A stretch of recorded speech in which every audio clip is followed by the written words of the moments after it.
Happy friendship day రాచారి. ఊరుకోండి గురుగారు, నేను మీకు ఫ్రెండ్ ఏమిటి విడ్డూరం కాకపోతే నువ్వు. ఇందులో విడ్డూరం ఉందిరా, ఫ్రెండ్షిప్ కి ఏజ్ లిమిట్ ఏం లేదే. ఇది చెప్పడానికా అంత అర్జెంట్ గా రమ్మన్నారు? కాదురా, ఎన్నాళ్ళ నుంచో నీ దగ్గర ఓ విషయం దాచాను. గొప్ప తీసి మీరు బ్రాహ్మణులు గారా ఏమిటి?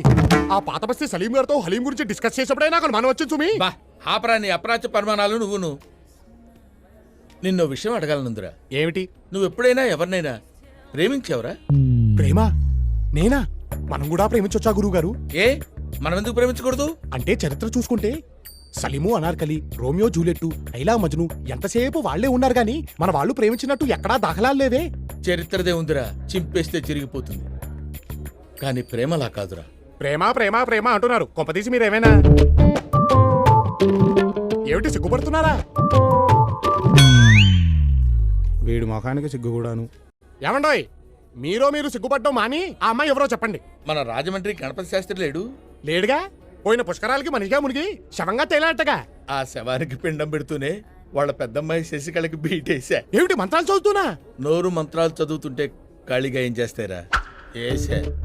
కానీ నా బ్యాడ్ లక్, నా ప్రేమని చెప్పే లోపే దానికి పెళ్ళైపోయింది. అదే పెళ్ళిలో వాడు రెండో కూతురు లక్ష్మీకళని చూశాను. Just average.